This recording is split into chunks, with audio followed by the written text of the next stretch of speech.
In this video, I'm going to talk about baseball and cricket, and I'm going to compare the two sports based on the difficulty of scoring. So in baseball, it's very difficult to score. They generally score in the single digits. In cricket, even in the shorter versions, they score hundreds of runs. So I'm going to examine why that is. So the first major way you can score in both baseball and cricket is by running.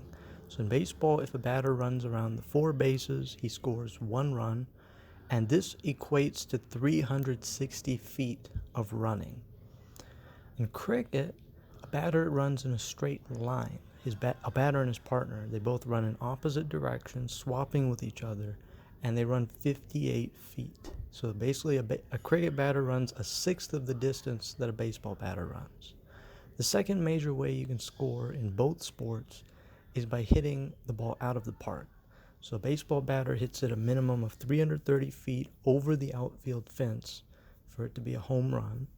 Cricket batter hits it a minimum of 200 feet, and the ball can go along the ground. As long as the ball touches the boundary of the field, it's considered to have left the field.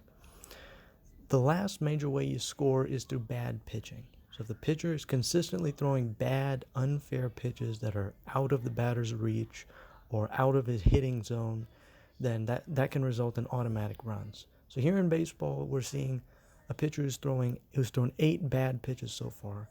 It's resulted in base runners being placed on first and second base. Now he's thrown 12 of them. You see the bad pitches that are thrown outside the strike zone, outside of that superimposed box on your screen. So now he's going to throw the 16th, and that's going to result in 1 run. So after 16 bad pitches, 1 run scores. He's going to throw another 4 bad pitches.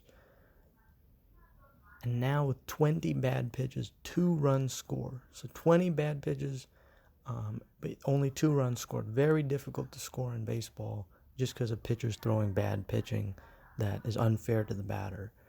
But in cricket, it's the total opposite. We're going to see that every bad pitch in cricket is worth 1 run.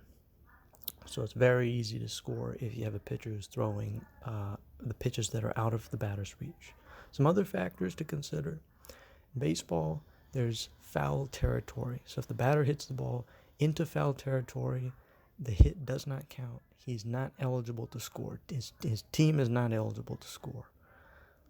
If you compare the bats, so in baseball, the bat is round. It's very difficult to make contact, difficult to make good contact, but you can hit the ball a little bit harder. Cricket bat is flat. You can be more precise about where you hit. Another thing is the gloves. In baseball, the defensive players have gloves, which makes it easier to catch the ball. And that's really important because if you catch a ball that's coming down in the air, the batter is out.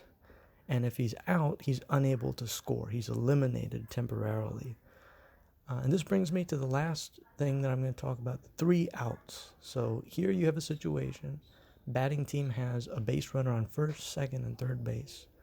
And there's 1 out. 1 player has gotten out so far.